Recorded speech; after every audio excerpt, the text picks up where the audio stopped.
आप तैयार हैं, कमिटेड हैं और आपको इस बात का भली-भाँति अंदाज़ा है कि ज़मीन पर उतारने पर इस मूवमेंट के खतरे अलग होंगे, इसके चैलेंजेस अलग होंगे और हो सकता है कि कहीं ऐसा ना हो कि गुब्बारे की तरह इसमें से हवा निकले और सब कुछ खत्म हो जाए। कोई डर नहीं लग रहा है क्या कि ये तो हो सकता है, वो डर नहीं जो सरकार से डर लगता है या सरकार की एजेंसियों से डर लगता है, बल्कि वो डर कि कहीं ऐसा ना हो कि ज़मीन पर उतारें तो नाकाम हो जाए?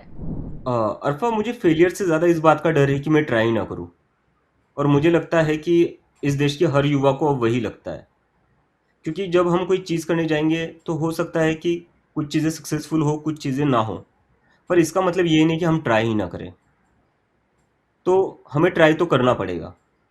And I am very confident, अगर हम पूरी मेहनत से ट्राई करेंगे, हम हमारा 100% देंगे, तो for sure will be able to fulfil our demands.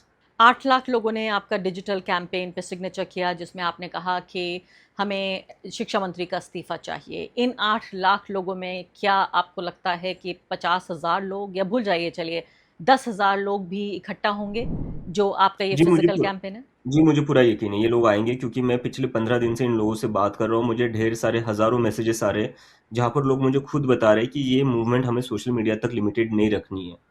हमने ये मूवमेंट बहुत ही सीरियस इश्यूज़ को लेकर जॉइन करी थी, और हम चाहते हैं कि आप ग्राउंड पर सीरियस इश्यूज़ लेकर आएँ। इसे प्लीज़ सोशल मीडिया तक लिमिटेड ना रखें। तो ये तो वही लोग कह रहे थे जो हमें इंस्टाग्राम पर फ़ॉलो करते हैं, और जिनके बारे में ये कहा जा रहा है कि ये तो बस इंस्टाग्राम पर ही आएँगे और ज़मीन पर नहीं आएँगे। आपसे बात करने से ठीक कुछ मिनटों पहले संजय सिंह जो आम आदमी पार्टी के नेता हैं, उनका एक ट्वीट देख रही थी कि वो शायद उत्तर प्रदेश में लखनऊ में हैं, अगर मैं गलत नहीं हूँ। उत्तर प्रदेश में किसी जगह पर वो बातचीत कर रहे हैं, एक हॉल है जहाँ पर वो बैठे हुए हैं और छात्रों के यही मुद्दे जो आप उठा रहे हैं, उसी तरह के मुद्दे उठा रहे थे। पुलिस ने आकर उस बंद कमरे में उस आवाज़ को भी बंद कर दिया। क्या आपको लगता है कि आपका पीसफुल ये जो प्रोटेस्ट है, ये कामयाब होगा? क्या पुलिस होने देगी? अगर आप दिल्ली में करना चाहते हैं, तो क्या दिल्ली पुलिस सहयोग करेगी? मुझे तो लगता है कि कॉन्स्टिट्यूशन के हिसाब से तो करना चाहिए, कोई दिक्कत नहीं होनी चाहिए। क्योंकि प्रोटेस्ट करना इस देश में कब से गलत हो गया? ये प्रोटेस्ट ही थे जिसने हमें आज़ादी दिलवाई। ये प्रोटेस्ट ही थे जिसके बाद हमें इमरजेंसी जैसे सिचुएशन से बाहर निकल कर हम आगे बढ़े।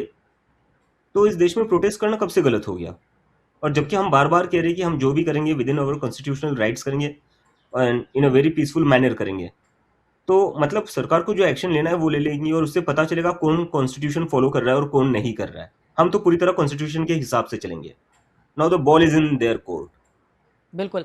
अब मैं आ जाती हूँ जो खतरे जुड़े हुए हैं, जो गंभीर खतरे इस पूरे काम को लेकर जुड़े हुए हैं। मैंने अखबार में एक रिपोर्ट पढ़ी कि आपकी माता जो हैं, आपकी माँ वो अनसेफ महसूस कर रही थीं और फिर उनको अलग जगह पर शिफ्ट किया गया। पहली बात तो क्या ये बात सही है कि वाक़ई आपके घरवालों तक पे बात आ गई है? मैंने आपके ये भी ट्वीट देखे थे, आपको जान से मारने की न सिर्फ़ कि धमकियाँ यानी टेक्स्ट मैसेजेज़ आ रहे हैं, बल्कि बाकायदा आपकी जो है जान को खतरा है, लोग वीडियो मैसेजेस रिकॉर्ड करके भेज रहे हैं कि जीने नहीं दूँगा और इस तरह की चीज़ें।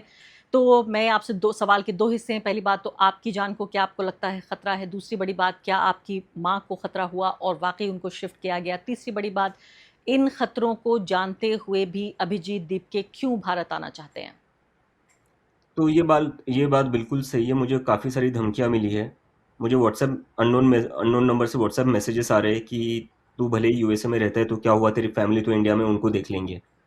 और फिर मुझे ये भी मैसेज भेजा गया कि तू यूएसए में, हमें पता है, हम तुझे वहाँ पकड़ लेंगे। तो ऐसी धमकियाँ मिल रही है। और जब तक धमकियाँ सिर्फ मुझे मिल रही है, मुझे ज़्यादा परवाह नहीं उस चीज़ की, क्योंकि मुझे पता था मैं ये कोई पहली बार नहीं देख रहा हूँ। जब भी मैं ट्विटर पर कुछ लिखता था तो मुझे ऐसे ढेर सारे मैसेजेस आते थे, लेकिन ये मेरे साथ पहली बार हुआ है जहाँ पर मुझे व्हाट्सएप पर ऐसे मैसेजेस आ रहे हैं।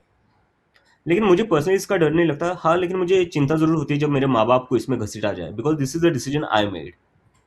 ये मैंने तय किया, मेरे माँ-बाप का इससे कोई लेना-देना नहीं है। So they shouldn't be dragged into this. जब उनके लिए मुझे धमकियाँ मिली, तब कहीं न कहीं जाकर मुझे उनके लिए काफ़ी चिंता हुई, जिसके कारण मैंने उनको एक सिक्योर लोकेशन पर मूव कर दिया है। और मैं नहीं चाहता कि मेरे माँ-बाप पर कोई भी आ जाए। कोई कोई कोई बेटा नहीं चाहेगा। तो मैं बस वही कर रहा हूँ। एक as an Indian citizen I am doing my duty, while also I have to do my duty as a son which I am doing. और ये खतरा होते हुए भी मैं क्यों कर रहा हूँ? जैसा कि मैंने कहा, किसी को तो करना पड़ेगा। हम कब तक डर-डर कर जिएँगे? ये देश पूरे 1.4 बिलियन लोगों का है। इसे कुछ चंद लोग अपने हिसाब से नहीं चला सकते। अगर हमें अपनी बात करने से डर लगना लगे, अगर मैं कुछ चीज़ अगर मैं रेज़िग्नेशन की डिमांड करता हूँ, उसके ऊपर मुझे मारने की धमकी मिले, मुझे मेरे फैमिली को मारने की धमकी मिले, तो क्या वाकई में हमारा देश डेमोक्रेसी है? इतनी छोटी सी बात पर तो नहीं होना चाहिए। और ऐसा नहीं कि पहली बार ऐसा कुछ हो रहा है, हमारे देश में इतिहास रहा है, कितने सारे रेजिग्नेशन हुए जब जब देश में कुछ गलत हुआ था। लेकिन ऐसा पहली बार हुआ है कि इतना सब कुछ गलत होने के बाद भी और इतने लाखों करोड़ों लोगों के बोलने के बाद भी कोई रेजिग्नेशन नहीं आ रहा है। उल्टा ये हो रहा है कि जो रेजिग्नेशन मांग रहा है उसको जान से मारने की धमकियां मिल रही है। हंसी आ गई थोड़ी सी ये बात सुनते हुए आपकी कि जो रेजिग्नेशन मांग रहा है उससे धमकियां मिल रही हैं। इस सरकार में सरकार के सबसे जो महत्वपूर्ण लोग हैं इस पॉलिटिकल पार्टी के, वो कहते हैं कि हमारे यहाँ इस्तीफे नहीं होते। वो अलग दौर था कांग्रेस पार्टी की राजनीति का, जहां अगर कोई बम ब्लास्ट हो जाया करता था तो गृह मंत्री का इस्तीफा होता था, अगर कोई फाइनेंशियल करप्शन का केस आ जाता था तो वित्त मंत्री का इस्तीफा होता था। इस्तीफे का मतलब होता है अपनी गलती को स्वीकार करना और उस गलती को सुधारने के लिए एक दूसरे मौके की गुहार लगाना। ऐसे वक्त में अभिजीत, जबकि बीजेपी, अब देखिए सरकार में तो बीजेपी है, हमने इस पूरे अभी तक आपसे 17-18 मिनट से मैं बातचीत कर रही हूँ, मैंने एक बार भी बीजेपी का नाम नहीं लिया, हम सरकार कह रहे हैं, लेकिन ये सरकार का जो सबसे महत्वपूर्ण पार्टी है वो बीजेपी है, जो हर जगह चुनाव जीत रही है। देश के 80% जो भौगोलिक क्षेत्र है, जो जोग्राफिकल एरिया है, उस टेरिटरी पर इस वक्त बीजेपी का कब्जा है। तो ये अच्छी तरह आपको मालूम है कि अगर आपकी कोई भी डेमोक्रेटिक फाइट, चाहे आप कितने भी उसको लोकतांत्रिक संवैधानिक नाम ले दें, वो राजनीतिक रूप से और चुनावी रूप से भाजपा उसको अपने लिए चैलेंज मानेगी। तो मुझे ये बताइए कि ऐसे वक्त में जबकि हर जगह ये पॉलिटिकल पार्टी जीत रही है, डेमोक्रेटिक इंस्टीट्यूशंस, चाहे वो इलेक्शन कमीशन हो, चाहे वो अदालतें हों, ईडी, आईटी, मीडिया जैसे जो संस्थान हैं वो इनके साथ लगे हुए हैं, ऐसे में आप जानते हैं, क्या इस बात का अंदाज़ा है कि किस के खिलाफ आप लड़ रहे हैं? जी, मुझे इस बात का पूरा अवेयरनेस है मैं किसके खिलाफ लड़ रहा हूँ, और मुझे पता है कितने सारे इंस्टीट्यूशंस मेरे पीछे लगेंगे इसके बाद। लेकिन मैं फुली प्रिपेयर्ड हूँ, क्योंकि मैं अकेला नहीं हूँ जिसके साथ ये हुआ है। सोनम वांगचुक के साथ भी हुआ है और कई सारे एक्टिविस्ट के साथ हुआ है। लेकिन फिर भी बोलना पड़ेगा, किसी ना किसी को तो लड़ना पड़ेगा, बिकॉज हम जनता की आवाज़ है। ये बच्चे आज के जो स्कूल में एग्ज़ाम्स दे रहे हैं, सीबीएसई की जो नीट की प्रिपेयर कर रही है, ये कल के सिटीजन्स हैं। तो इनके लिए तो हमें कुछ ना कुछ करना पड़ेगा ना। अगर सरकार नहीं कर रही है तो हमें ही करना पड़ेगा। सरकार अगर हम अपना काम कर लेती ठीक से, वो पेपर ठीक तरीके से करवा लेती, लीक नहीं होते पेपर, सीबीएसई में जो गलती हुई है उसके लिए स्टूडेंट से पैसा नहीं लेती और ऑनलाइन मार्किंग सिस्टम को कैंसिल कर देती, तो ये सब करने की ज़रूरत ही नहीं पड़ती। वो अगर अपना काम सही से कर ले तो हम ये सब क्यों करें? हमें कोई मज़ा थोड़ी ना आता है इस चीज़ में। लेकिन जब कोई अपना काम ठीक से नहीं करेगा तो बोलना पड़ेगा, क्योंकि अगर प्राइवेट कंपनी में आप देखो, कोई सीनियर मैनेजर एक के बाद एक लगातार गलतियां करता जाए, कोई चांस है उसका उस पोजीशन पर बना रहने का? आपको किसी भी प्रोफेशनल कंपनी में एक दो गलतियों के बाद निकाल दिया जाता है। यहाँ गलतियों पर गलतियां हो रही है और फिर भी भुगतना किसको पड़ रहा है? स्टूडेंट्स को पड़ रहा है। तो ये क्या मतलब, कौन सा सिस्टम है? मुझे तो समझ में नहीं आ रहा है। कौन सा सिस्टम है आपको समझ में नहीं आ रहा? अभिजीत, मुझे याद है कि 2 हफ्ते पहले जब मेरी आपकी बातचीत हुई थी, उस बातचीत में सौरभ दास भी शामिल थे और मैं शायद उन पत्रकारों में से एक हूँ जिन्होंने आपके पहले इंटरव्यूज़ में से इंटरव्यू किया है। मुझे याद है तब भी जो है वो काफ़ी रात का वक्त हो रहा था बॉस्टन में और हमारी ये बातचीत रिकॉर्ड हुई थी और तब मैंने आपसे वो सवाल नहीं पूछे थे। आज मैं आपसे वो सवाल पूछूंगी। आप एक गंभीर इनिशिएटिव, एक गंभीर पहल के तौर पर उभर रहे हैं और अब ये जो एक इनिशिएटिव जो डिजिटल था, अब ये ज़मीन पर उतर रहा है। आपकी जिम्मेदारियां भी बढ़ गई हैं आम लोगों के प्रति, समाज के प्रति, और पहली बार आपसे ये सवाल मैं पूछ रही हूँ वो ये कि क्या सिर्फ आप बीजेपी की और जो ये एनडीए सरकार है नरेंद्र मोदी की, सिर्फ उनके जो प्रशासनिक गवर्नेंस से जुड़े हुए मुद्दे हैं सिर्फ उनसे परेशान हैं? जो युवा हैं हमारे, उनके साथ नाइंसाफ़ी हो रही है, उनके इम्तिहान या उनका रोज़गार या उनकी नौकरी, इसको लेकर आप परेशान हैं, या आपको भाजपा और आरएसएस से आइडियोलॉजिकल मतभेद भी हैं? क्या आइडियोलॉजिकल और प्रिंसिपल बेस, सिद्धांत पर आधारित मतभेद भी हैं? अरफा, इसको समझना पड़ेगा ये हो क्यों रहा है। ये हो ही इसलिए रहा है क्योंकि ये जो आइडियोलॉजी है पिछले 10-12 साल से देश में कर क्या रही है। पिछले 10-12 साल में हमारे देश में नैरेटिव क्या रहा है? हिंदू मुस्लिम, हिंदू मुस्लिम, हिंदू मुस्लिम। किसी ने जॉब्स की बात की? किसी ने बात की कि बच्चों की एग्जाम्स कैसे ठीक से कराई जा सकती है, साइंटिफिक एडवांसमेंट कैसे किया जा सकता है? कोई बात नहीं हो रही है इसकी। मैं यूएसए में पिछले 2 साल से पढ़ रहा था। यहाँ पर मैं देख रहा था मेरे कॉलेज में हर रोज बात हो रही थी एआई की, सेमीकंडक्टर की, क्लीन एनर्जी की। हमारे देश में क्या नैरेटिव चल रहा है? तो मैं उस नैरेटिव के खिलाफ हूँ, मैं उस आइडियोलॉजी के खिलाफ हूँ जो कहीं ना कहीं हमारे देश को पीछे लेकर जा रहा है। हमें जाना है आगे। आज देश का युवा बेरोजगार है। पिछले 40 सालों में हमारे देश में सबसे ज़्यादा हाईएस्ट अनएम्प्लॉयमेंट रेट है। आज देश में 50 लाख ग्रेजुएट्स निकलते हैं हर साल। उस 50 लाख ग्रेजुएट्स में से बस 20 या 22 लाख ग्रेजुएट्स को नौकरी मिलती है। मतलब 30 लाख, 30 से 28 लाख ऐसे ग्रेजुएट्स हैं जिनको जॉब नहीं मिलती है। ये क्यों हो रहा है? ये उसी की तो वजह से हो रहा है ना कि आपकी आइडियोलॉजी और आपका जो नैरेटिव है वो युवाओं की जो ज़रूरतें हैं आज की, उसके अकॉर्डिंग है ही नहीं। तो जब तक आप उनकी ज़रूरतों के अकॉर्डिंग बातें नहीं करेंगे तो कैसे चलेगा? तो हाँ, मैं बिल्कुल उसके खिलाफ हूँ। अगर आप युवाओं की बेरोजगारी की बात नहीं करेंगे और बस हिंदू मुस्लिम बात करेंगे, अब बच्चों के साथ जो एग्जाम्स में गलत हो रहा है उसकी बात नहीं करेंगे, बस हिंदू मुस्लिम करेंगे, तो हाँ, मैं उसके खिलाफ हूँ।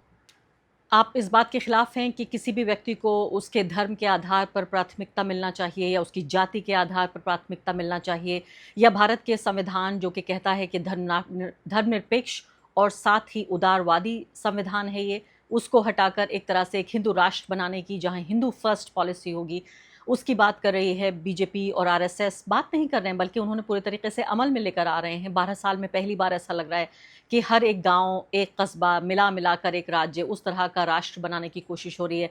क्या आप इसके खिलाफ हैं? अरफा, ये मैं कई जगह बताता नहीं हूँ, लेकिन मैं खुद एक दलित परिवार से आता हूँ। तो आज मुझे जो भी मिला है वो इसीलिए मिला है कि doctor Baba Saheb Ambedkar believe in the right to equality. और मैं समझता हूँ कि हर अच्छे समाज में हर नागरिक को एक समान अधिकार होना चाहिए, चाहे वो किसी भी जाति का हो, किसी भी धर्म का हो। जब तक आप एक इक्वल सोसाइटी नहीं रख सकते, तब तक आप प्रोग्रेस नहीं कर सकते।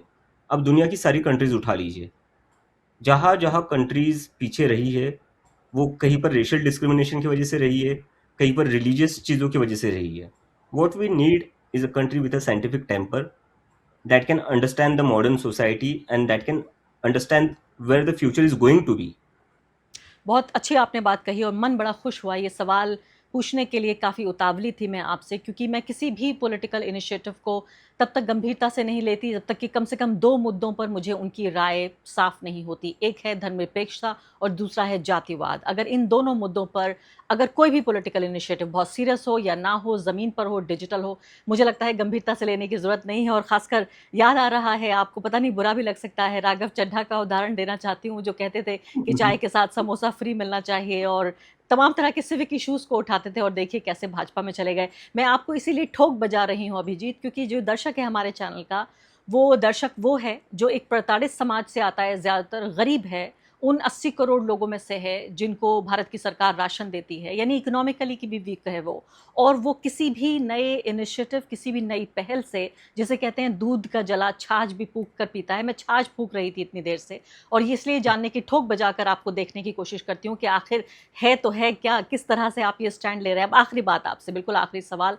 मैंने पिछली बार आपसे पूछा था कि क्या आप ऑपोजिशन का स्पेस तो नहीं लेना चाहते। मैंने आपसे पूछा था कहीं ऐसा तो नहीं है कि युवाओं का जो गुस्सा है उसको एक प्रेशर कुकर में जो गैस जिस तरह से कम करके कुछ प्रेशर सीटी लगा के प्रेशर कम करने की कोशिश करने की एक कोई साजिश तो नहीं है। क्योंकि देखिए सवाल तो हर तरह के बनते हैं, और पत्रकारिता की किताब में हमें स्केप्टिसिज्म सिखाया जाता है कि हर चीज़ को पहले ठोक बजा लीजिए, देख लीजिए, और हर चीज़ पे शक से शुरुआत कीजिए। मुझे बताइए फ़िलहाल कि इस ऑपोजिशन के स्पेस में अभी आप कहाँ हैं? क्योंकि अब आप एक गंभीर पहल बनने वाले हैं। ख़ासकर कांग्रेस पार्टी, मैंने देखा है पिछले दिनों में उनके लोग पहले आपका विरोध कर रहे थे, फिर उसके बाद खुद एक मैंने देखा यूथ कांग्रेस ने कॉकरोच का ही एक एनिमेशन लेकर अपने यहाँ पोस्ट भी किया। अभी आपके रिश्ते कैसे हैं बाकी जो विपक्षी पार्टियाँ हैं उनसे? मैं किसी भी विपक्ष की पार्टी के कांटेक्ट में नहीं हूँ, पहली बात तो। और दूसरी बात, मतलब हर पार्टी को जो ठीक लगे वो करना चाहिए। अगर वो युवाओं की बात करते तो हम भी वही चाहते हैं। और जैसा कि मैंने कहा कि यह हमारा कोई प्लान नहीं था। अगर सरकार हो या विपक्ष हो, अगर वो अपना काम ढंग से कर लेती तो क्यों लोग एक मजाक में बनी हुई पार्टी से ज्वाइन कर लेते? ये बहुत ही गंभीर सवाल है, आपको समझना पड़ेगा। अगर इस देश में कोई भी एक पार्टी अपना काम ढंग से कर लेती तो क्या लोगों को जरूरत पड़ती कि एक मजाक में बनी हुई पार्टी को ज्वाइन कर लेते? ये अपने आप में एक बहुत ही बड़ा आंसर है। तो हमारा तो कोई इंटेंशन था नहीं किसी का स्पेस ऑक्यूपाई करना या किसी के अगेंस्ट खड़े होना। लेकिन वो लोग अपना काम ढंग से नहीं कर रहे थे, इसलिए लोगों को लगा, इसलिए युवाओं को लगा कि चलो हम अपना ही एक प्लेटफॉर्म बना लेते हैं। सत्ता पक्ष और विपक्ष दोनों ही अपना काम बेहतर तरीके से नहीं कर रहे थे। बिल्कुल आखिरी सवाल और संक्षेप में कि क्या आगे बढ़कर देश की राजनीति में, चुनावी राजनीति में, चुनावी मैदान में उतरने का इरादा होगा? क्या कोई ऐसा गोल सोचा है या अभी सिर्फ ये सोच रहे हैं कि एक बार सुरक्षित लैंड कर जाऊं भारत और अपना ये जो प्रोटेस्ट है ये कर लूं, उसके बाद अगली बात देखूंगा? देखो अल्फा, 15 दिन ही हुए हैं। अगर आप मुझे 15 दिन पहले क्वेश्चन पूछती तो मैं ये भी नहीं कह पाता कि हम प्रोटेस्ट भी कर पाएंगे या नहीं कर पाएंगे, क्योंकि हमें नहीं पता था कि क्या हो रहा है और इसे कैसे करना है। लेकिन जैसे जैसे लोगों से जुड़ रहा हूँ, लोगों से बातें कर रहा हूँ, लोगों के सुझाव आ रहे हैं, उसके उसके साथ हम डिसीजन लेते जा रहे हैं। तो अभी तो जो लोगों का सबसे बड़ा कंसर्न है वो है कि रेजिग्नेशन होना चाहिए एजुकेशन मिनिस्टर का। तो अभी हम उसी पर टिके रहेंगे। और पॉलिटिकल पार्टी बनेगी नहीं बनेगी इलेक्शन, ये मतलब बहुत ही दूर की बात है। हम तो मतलब हमें 10 दिन पहले कौन जानता था। तो मुझे लगता है आप हम हमारे ऊपर कुछ ज़्यादा ही बड़ी रिस्पॉन्सिबिलिटी डाल रहे हैं। और हमें ऐसा लगता है कि ज़बरदस्ती हमसे पॉलिटिकल पार्टी शुरू करवाना चाहते हैं। हम तो बस अकाउंटेबिलिटी सीख कर रहे थे। हम तो बस ये कह रहे थे कि एजुकेशन मिनिस्टर को सैक कर दो। अगर ये लोग अपना काम ठीक कर लेते तो हमें क्या ज़रूरत पड़ती। बिल्कुल, इसे अंग्रेजी में कहते हैं राइज टू द ओकेजन, कि आपके लिए मौका तैयार कर दिया गया है, सिर्फ आपको उठ खड़े होना है और काउंट करना है अपने आप को। आपकी बात सही है और पूरी तरीके से सहमत हूँ कि वाकई अगर सत्ता पक्ष या विपक्ष दोनों में भी कोई भी अगर लोगों की आवाज़ को सही तरीके से रिप्रेजेंट कर रहा होता तो शायद एक मजाक में बनी पॉलिटिकल पार्टी के पीछे डिजिटल इनिशिएटिव के पीछे करोड़ों लोग नहीं इकट्ठे हो गए होते। बहुत बहुत शुक्रिया आपका अभिजीत। आधी रात के तले मैंने कहा सुबह होने वाली है, हमसे बातचीत करने के लिए। अपना ख्याल रखिए, अपने को सुरक्षित रखिए। हमारे दर्शक और आपके चाहने वाले और फॉलोअर्स इस कॉकरोच जनता पार्टी के यही चाहते हैं कि सबसे पहले आप सेफ रहें, आप सुरक्षित रहें, ये मूवमेंट बलवान हो और जनता ही सरकार से जवाबदेही मांगे। और उम्मीद ये करते हैं कि इससे के नतीजे के तौर पर हम कुछ बेहतर चीज़, बेहतर राजनीति अपने सामने देखेंगे। बहुत बहुत शुक्रिया अभिजीत आपका। Thank you अर्फा।